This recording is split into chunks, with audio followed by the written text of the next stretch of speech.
go! Assalamualaikum warahmatullahi wabarakatuh. Sampurasun. Hai. Gimana kabarnya anak-anak? Semoga kalian sehat ya di rumah. Kebetulan Bapak hari ini sedang ada di rumah loh.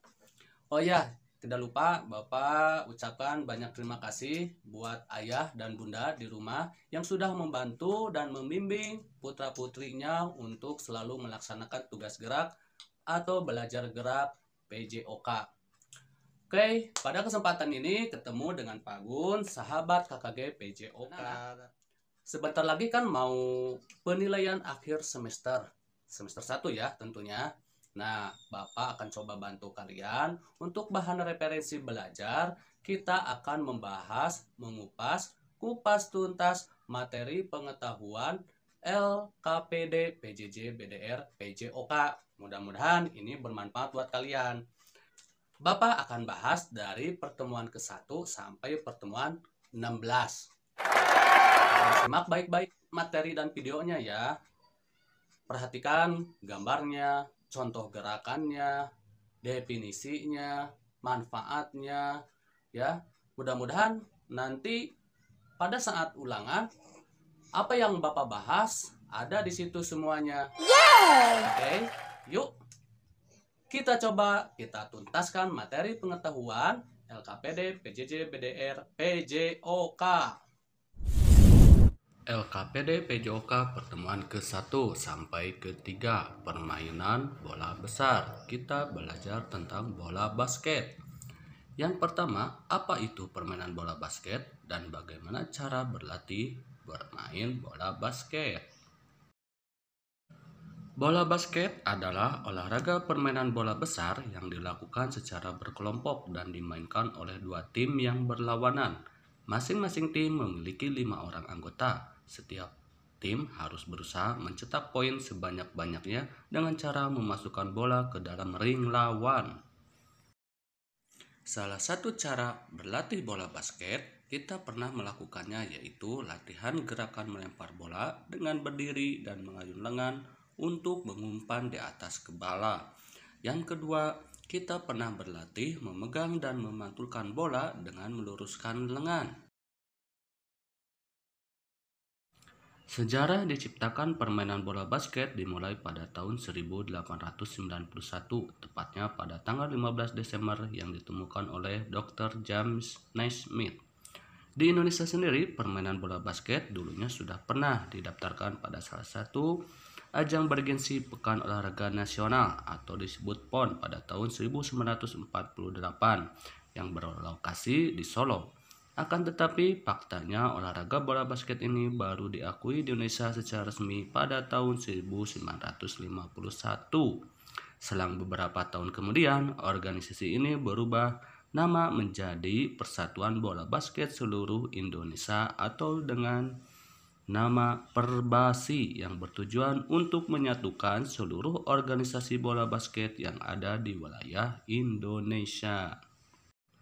Di pertemuan kedua, kita pernah melakukan atau mempraktekkan gerakan memegang dan melempar bola dengan meluruskan lengan. Yang kedua, kita pernah melakukan gerakan menangkap bola basket. Dan yang ketiga, kita pernah berlatih melakukan gerakan menggiring bola basket. Diingat-ingat ya gambarnya. Sebagai pengetahuan, kita perlu mengetahui teknik dasar bermain bola basket sebagai berikut. Yang pertama, teknik dasar memegang bola basket yang baik dan benar. Kedua, belajar passing, serta mengumpan dan menangkap. Yang ketiga, menggiring bola basket atau dribbling. Yang keempat, pivot menyelamatkan bola dari jangkauan lawan yang hendak merebut. Yang kelima, mengarahkan bola langsung menuju ring. Yang keenam, menutup pergerakan dari tim lawan. Yang ketujuh, belajar merebut bola yang hampir masuk ke dalam ring. Pada pertemuan ketiga ini tentang bola basket, kita pernah mempraktekkan latihan gerakan menembak bola ke ring basket dengan melangkah dan melompat. Yang kedua, kita pernah melakukan gerakan menembak bola ke ring basket dengan kombinasi berlari dan melompat. Dan yang ketiga, kita pernah melakukan gerakan latihan melempar menggiring, memantulkan, dan menembak bola. Masih ingat kan semua gerakan tersebut? Nah, anak-anak, bola basket termasuk permainan bola besar. Cara berlatih bola basket yang pernah kita lakukan diantaranya: 1. Berlatih memegang bola, berlatih melempar bola, berlatih menangkap bola, berlatih memantulkan bola, berlatih menggiring bola, dan terakhir berlatih menembak bola. LKPD PJOK pertemuan 4-6. Kita belajar permainan bola kecil, yaitu tenis meja. Nah, sekarang nomor 1, apa itu permainan tenis meja? Yang kedua, bagaimana cara berlatih tenis meja? Tenis meja atau pingpong adalah salah satu cabang olahraga yang dimainkan oleh dua pasang atau ganda atau dua orang tunggal yang berlawanan. Alat yang digunakan dalam permainan ini adalah raket atau yang biasa disebut dengan bat, bola pingpong, dan lapangan permainan berbentuk tenis meja. Raket dalam permainan tenis meja terbuat dari papan kayu yang dilapisi karet. Induk Internasional Tenis Meja Dunia adalah ITTF atau International Table Tennis Federation, sedangkan induk organisasi tenis meja di Indonesia adalah PTMSI, yaitu Persatuan Tenis Meja Seluruh Indonesia. Pada pertemuan keempat ini, kita pernah melakukan atau mempraktekkan latihan memegang bat. Ingat-ingat ya. Yang kedua, kita pernah berlatih menimbang bola atau memantulkan bola ke atas dengan menggunakan bat. Yang ketiga, kita pernah melakukan memantulkan bola ke meja atau ke lantai dengan menggunakan bat. Di pertemuan 5, kita masih tentang belajar tenis meja.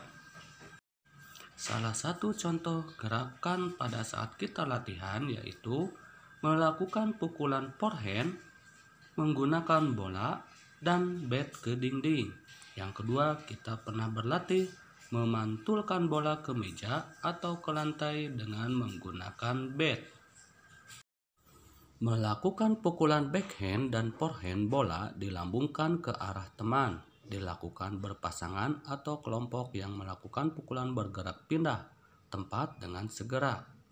Dan melakukan pukulan backhand dan forehand menyilang meja, bola dilambungkan oleh teman dan dipantulkan ke arah meja dengan pukulan servis. Dilakukan berpasangan yang melakukan pukulan backhand dan pelambung bergerak pindah. Salah satu contoh yang pernah kita lakukan yaitu melakukan pukulan forehand menggunakan bola dan bat ke dinding. Yang kedua, kita juga pernah melakukan pukulan backhand menggunakan bola dan bat ke dinding. Masih ingat kan anak-anak? Nah, permainan tenis meja termasuk permainan bola besar. Nama induk organisasinya yaitu PTMSI. Apa itu PTMSI? Persatuan Tenis Meja Seluruh Indonesia. Diingat-ingat ya anak-anak.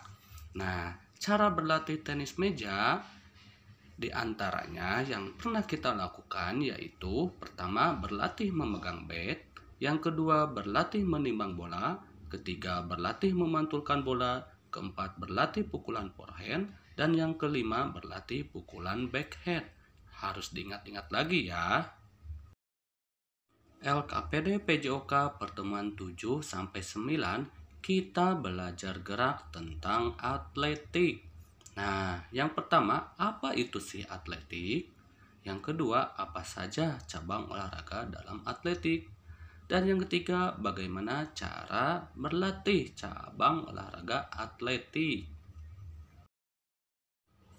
Atletik adalah jenis olahraga fisik yang menggunakan lintasan dan lapangan seperti jalan, lari, lompat tinggi, dan lempar lembing. Dengan kata lain, atletik mengacu pada segala jenis olahraga, latihan, atau permainan yang menggunakan fisik manusia. Nah, itu adalah definisi atletik anak-anak. Kita pernah melakukan latihan cabang olahraga atletik, yaitu kita pernah melakukan lari lurus, berbelok-belok, dan lompat melewati palang atau kardus. Masih ingatkah tentang kegiatan itu? Cabang olahraga atletik. Atletik terdiri dari beberapa cabang olahraga. Adapun beberapa cabang olahraga atletik adalah sebagai berikut. Olahraga jalan cepat. Jalan cepat adalah gerakan berjalan dengan melangkah ke depan secara terus-menerus tanpa adanya hubungan terputus dengan area tanah. Dalam melakukan gerakan jalan cepat, posisi salah satu kaki atlet harus selalu menyentuh tanah, di mana posisi tumpuan kaki harus lurus. Nah, anak-anak, di pertemuan ke-8 ini kita pernah melakukan kombinasi jalan, lari, dan lompat mendarat dengan kedua kaki. Masih ingat tugas gerak PJJ-nya? Di pertemuan 9 kita masih tetap belajar gerak tentang atletik. Salah satunya kita pernah melakukan lempar roket menyamping dan melakukan lempar roket menghadap ke depan. Ingat, lempar roket termasuk cabang olahraga atletik. Nah, jenis olahraga yang menggunakan lintasan dan lapangan seperti jalan, lari, lompat, dan lempar disebut atletik. Nah, anak-anak, cara latihan yang pernah kita lakukan pada saat PJJ yaitu, ingat-ingat ya, yang pertama melakukan lari lurus, berbelok-belok, dan lompat melewati rintangan. Yang kedua, kombinasi jalan, lari, lompat, dan mendarat dengan kedua kaki. Dan yang terakhir, kita melakukan lempar roket. LKPD PJOK pertemuan 10-13, yaitu tentang pencaksilat. Terutama kita sedang akan melakukan latihan senam pencak. Nomor 1, apa itu pencaksilat? Yang kedua, bagaimana gerakan senam pencak 1000 Guru Kota Bandung? Pencaksilat.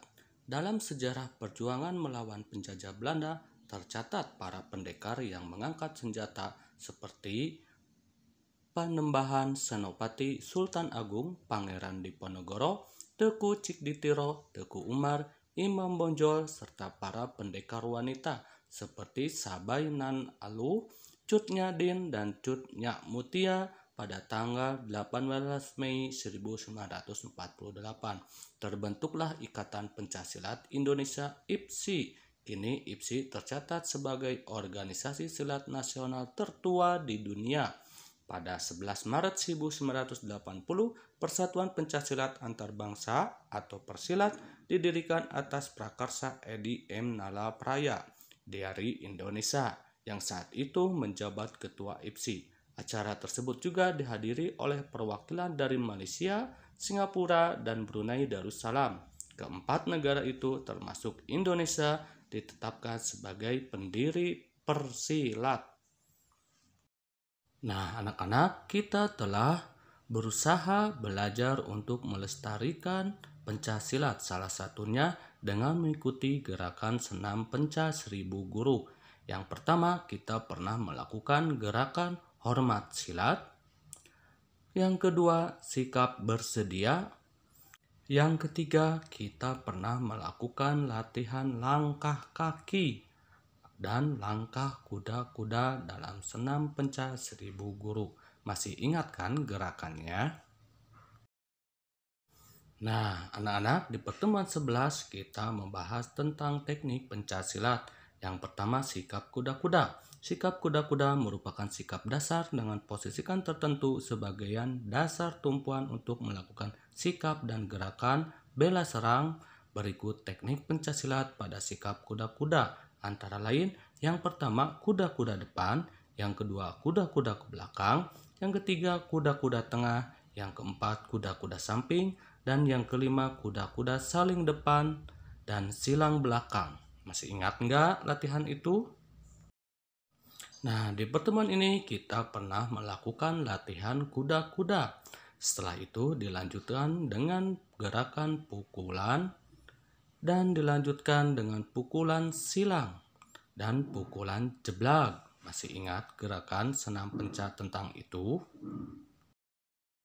Di pertemuan ke-12 kita belajar tentang teknik pencaksilat yaitu sikap pasang. Sikap pasang merupakan suatu sikap siaga untuk melakukan pembelaan atau serangan yang berpola dan dilakukan pada awal serta akhir rangkaian gerakan. Berikut teknik pencaksilat pada sikap pasang antara lain pandangan lurus ke depan, dibuka agak lebar, salah satu kaki depan dan kedua lutut ditekuk. Hal tersebut ditujukan untuk mendapatkan posisi tubuh yang stabil dan kuat. Yang ketiga, kita latihan sikap tangkisan. Nah, anak-anak, selain sikap tangkisan, ada beberapa bagian dalam sikap tangkisan, antara lain tangkisan atas, tangkisan belah tengah, tangkisan silang atas atau jepit atas, tangkisan luar, dan tangkisan bawah. Nah, anak-anak, di pertemuan ini dalam senam pencak pun kita sudah melakukan latihan gerakan tangkisan. Masih ingat tangkisan dalam gerakan senam pencak? Lihat gambarnya baik-baik ya, dan perlu diingat-ingat. Di pertemuan 13 kita membahas tentang pukulan dalam pencaksilat.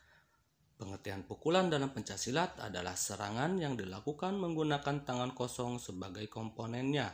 Pada prinsipnya, segala teknik pukulan yang terdapat dalam pencaksilat boleh digunakan untuk menyerang bagian-bagian tubuh lawan yang disahkan untuk diserang dalam upaya memperoleh angka. Lalu kita membahas tentang tendangan dalam pencaksilat. Terdapat beberapa bagian tendangan dalam pencaksilat, yaitu tendangan sabit, tendangan lurus, dan tendangan satu. Hampir sama dengan tendangan lurus merupakan menggunakan sebelah kaki dan tungkai. Lintasannya lurus ke depan dan dipegankan pada tumit. Nah, pada gerakan senam pencak pun kita ada gerakan tentang tendangan, pukulan, dan tangkisan. Masih ingat gerakan senam pencak? Diingat kembali ya, pengulangan dari sikap hormat sampai jurus. Pencaksilat termasuk cabang olahraga bela diri. Ingat ya, termasuk cabang olahraga bela diri. Nama induk organisasinya yaitu IPSI, Ikatan Pencaksilat Seluruh Indonesia. Nah, di pembelajaran PJJ modul Aki-Bagi, cara berlatih senam pencak pada PJJ ini yaitu kita pernah latihan sikap hormat, latihan sikap sedia, latihan pola langkah kaki, dan keempat latihan kuda-kuda, dan latihan pukulan. Yang terakhir kita pernah latihan tangkisan. LKPD PJOK pertemuan 14-16 kita pernah belajar tentang kebugaran jasmani. Yang pertama, apa itu kebugaran jasmani? Yang kedua, bagaimana cara berlatih untuk kebugaran jasmani? Yuk kita ingat-ingat lagi ya.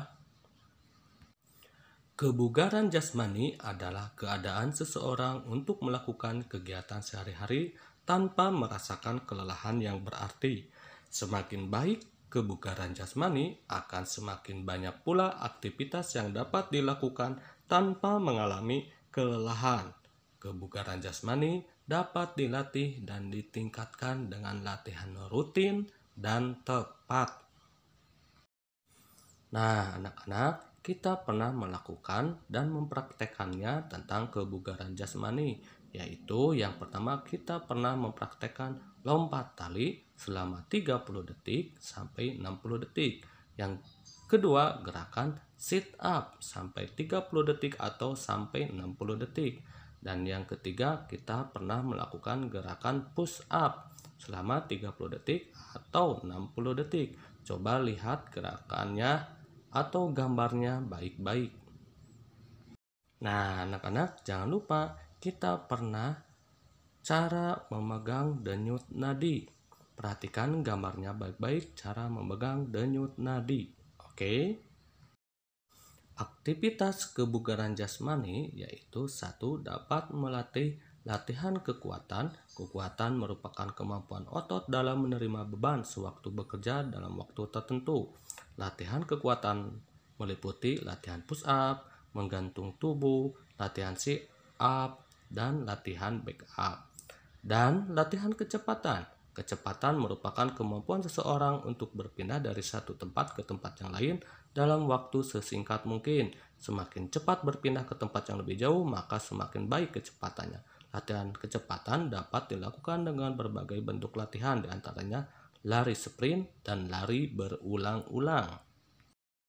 Nah, pada pertemuan ini kita pernah latihan kecepatan untuk menjaga kebugaran jasmani, yaitu, masih ingat nggak? Yaitu lari bolak-balik selama 30 detik atau selama 60 detik. Setelah itu, kita melakukan gerakan lari jogging selama 30 detik atau selama 60 detik. Masih ingat kan? Dan terakhir kita belajar cara memeriksa denyut nadi bagian rahang selama 60 detik. Masih ingat? Lihat gambarnya baik-baik.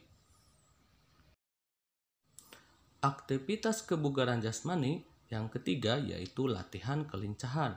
Kelincahan merupakan kemampuan seseorang untuk mengubah arah gerak tubuhnya secara cepat tanpa kehilangan keseimbangan. Untuk melatih kelincahan dapat dilakukan dengan berbagai macam gerakan, diantaranya shuttle run, lari zigzag, lari maju mundur, dan melangkah ke samping kanan dan ke kiri. Dan yang keempat yaitu latihan daya tahan. Daya tahan merupakan kemampuan seseorang bekerja dalam waktu yang lama. Daya tahan dapat dibagi menjadi dua, yaitu daya tahan otot dan daya tahan jantung atau paru-paru. Contoh latihan daya tahan diantaranya lari 12 menit, cross country, lari 600 meter, dan bib test. Nah, dalam pertemuan ini kita pernah melakukan latihan kelentukan, yaitu gerakan mencium lutut selama 30 detik atau 60 detik. Dan yang kedua, kita pernah melakukan gerakan peragangan paha bagian belakang dan pinggul selama 60 detik. Lihat gambarnya baik-baik, siapa tahu nanti ada dalam soal latihan PAS. Oke? Keren, gimana tadi materinya? Sudah paham belum? Kalau kalian belum paham, boleh diulang-ulang kembali, atau skip, atau di pause, biar kalian bisa membaca lagi lebih baik lagi, dan bisa mengingat-ingat kembali. Itu materi yang Bapak sampaikan, mudah-mudahan bermanfaat buat kalian di rumah. Ingat, ini jadi bahan referensi untuk belajar kalian. Kalau misalnya ada yang lebih baik, cari referensi yang lebih baik. Minggu selanjutnya, nanti Bapak akan coba membahas kupas tuntas soal-soal PJOK. Sebagai bahan referensi kalian juga loh. Oke, tunggu saja ya. Semoga bermanfaat. Jangan lupa jaga kesehatan ya. Kalau kalian berpergian, jangan lupa gunakan masker. Terus jaga jarak. Jangan lupa juga rajin mencuci tangan. Dan tetap jaga kesehatan. Sampai di sini dulu ya.